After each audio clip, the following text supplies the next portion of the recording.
In my attempt to try to explain Great Bend some, to give a flavor of Great Bend to those who have not been there, naturally the cemetery kind of dovetails in with that goal, as well as my goal of searching for my family. Because, in the places I've visited, I've gone to a number of cemeteries. Cemeteries hold the history of the people who used to occupy the community. And it's just a shame that they cannot tell anything more than, name, born, died, maybe wife, mother, daughter. Everybody has a story. This here is my little visit to the cemetery in Great Bend. I would like to preface everything of what comes after this simply by saying my observations of going to the Great Bend Cemetery is not a critique of any one family or any person. It's just an observation. I know that in my current situations, my economic situation, I could not afford to take care of any sexton graves that might be there. My desire is to do so, but everyone has their own means. I have noticed as I've gone along in the cemeteries I've visited, there are some cemeteries where the headstones just fall apart. You can't even read them anymore. Others, you can tell that someone in the family has had the finances and the ability and the desire to replace them. Because when you come across a gravestone that says 1852, but it looks like it was made in 2002, someone is paying attention. So this is my little visit to the cemetery in Great Bend. There is one famous, semi-famous, I don't know, but one person of note that I did discover here one time. I don't know if I can find him again, but let's see if we can give it a try. I realize that you've seen one cemetery and you've basically seen them all. Headstones with names that most likely you've never heard of. I know that none of my family are buried here. But the interesting thing I find is, here, so far, look at how everything looks brand new. I mean, all the stones look like they were just put up yesterday. But what really gets you, if you study these things, look at these things, when you get to the headstones that have been around for 100 years, 150 years, they are not taken care of. So, as nice as all of these look, how long will they look nice? How long will the names be still legible, readable, so that all of the descendants of these people, 100, 200 years from now can still know where their ancestors were buried? It kind of dissuades me from my own burial, thinking, why spend lots of money on a headstone it might be around for 100 years, maybe 200, and then it's nothing? Just a thought. Now this is interesting. If you notice, all the other, there's headstones, typical headstones, large, small, just grave markers. And then you come upon this colossal grave, mother and father,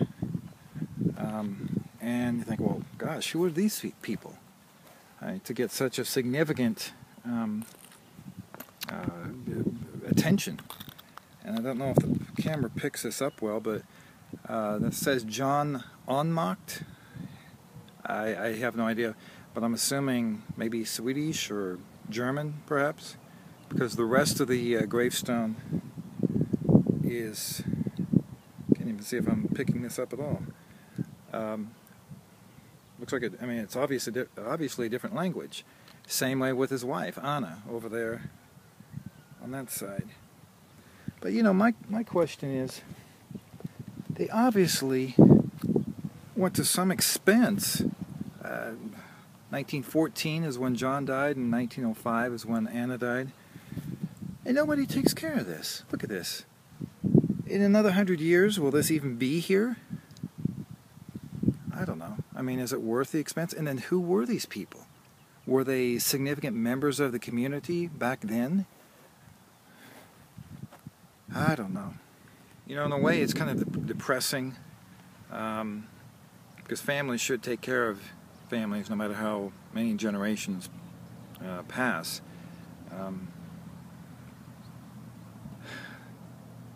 I don't even know how to pronounce their names, and I would like to know who they were.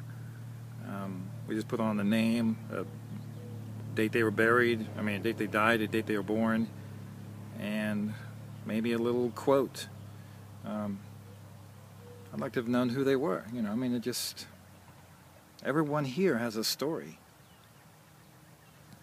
Now, for every disappointment, there is a shining ray of light. I just passed this particular gravestone, and as you can see, the top of the gravestone is different than the bottom. So obviously, this lady, Lizzie Brooker, says she died in 1933.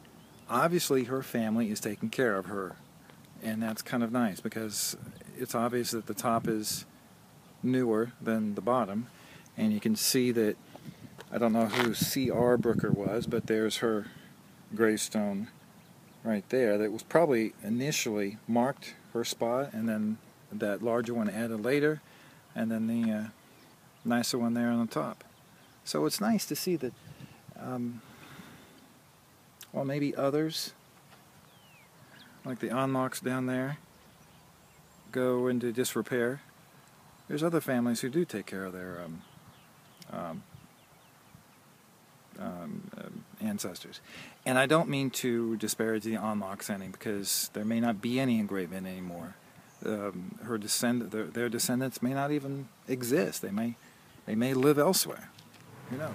I would also like to add here that they may exist in Great Bend. There might be some in Great Bend, but they may not know the condition of the gravestones. They may not have the financial means to take care of the gravestones. Headstones are expensive, and the way the economy is, but it is a treasure when you find some family that is able and they do it. Well, I've been walking around the cemetery here at Great Bend for maybe 20 minutes or so. Just a few people here. I don't think there's anyone down on this side. Left my car way on the other side, so I'll have to remember where that is. But I am looking for this one person of note. Most people may not have heard of him, but I'm sure film students may have. A gentleman by the name of Oscar Mischieux. He is one of the famous historical black filmmakers. And there used to be an Oscar Mischieux Film Festival held here in Great Bend. I don't know if it still is or not. It might be. But somewhere, I probably shouldn't comment because I don't know the story, but somehow he is affiliated with Great Bend. I don't know if he grew up here, but he is buried in this cemetery, and I have seen his gravestone somewhere. But if you don't know where you're looking, you could wander all over all day and never find it. But I've kind of crossed into the older section now because I see a lot of older gravestones, so maybe I can come across his. I'm not sure when he died. I want to say in the 50s, but I could be mistaken on that. I found a couple of examples of what I was talking about before, about gravestones falling into disrepair. And like I said, I don't want to disparage any family names because there could be no family to these people in this area anymore. And if there are, they may not even know that they have ancestors who exist here. And if they do, they may not have the means by which to maintain these gravestones. But this was an interesting one. Just a simple headstone. Fred Aber, age 50 years.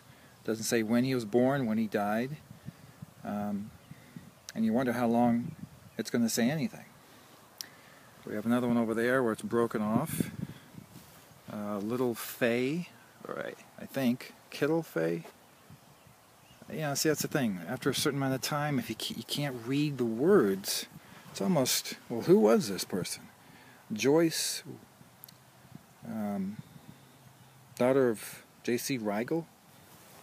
I haven't met any Rigels in this area, but here's a few of their headstones. This one here, here's one. Does it even have a name on it anymore? Yeah, over on this side. But it's hard to even tell. Esther E. something. So, I guess, I don't know what I'm trying to say. I just, in doing my own family genealogy, I want to know everybody I can.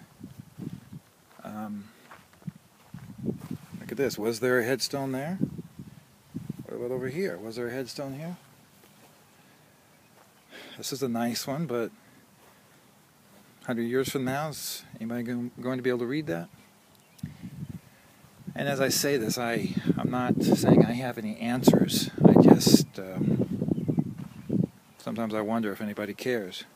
Here's another example, more arduous example, I guess. Harry E. Bishop died in 1922. Look at that. I mean,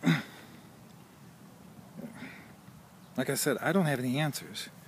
But I know if I was a bishop, if I had the means, I would want to do something about that. And then here's one that's just completely crumbled.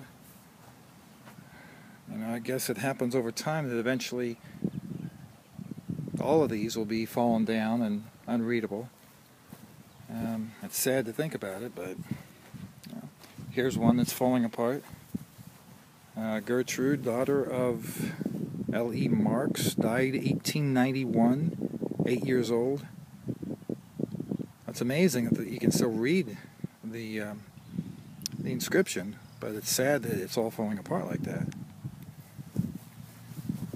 You know, I mean, is this just the natural state of headstones? Here's one that's just completely fallen over. Or maybe they took it off, or I don't know. You know, wandering through this makes me think of when I was visiting Monticello, and I stupidly walked into the family cemetery for Thomas Jefferson. I mean, it's a family cemetery. I'm not family. I'm not supposed to be there. But the family that was there, they were very, very nice. And I apologized. I think I apologized. And quickly made my exit. Well, I didn't find Oscar Mischieux's headstone. It's here somewhere. I mean, I doubt anyone would, move it. But maybe I can come back again later. But, it's an interesting thing walking through a cemetery because there is an element of peace and serenity, quiet, that just kind of makes one reflect upon themselves.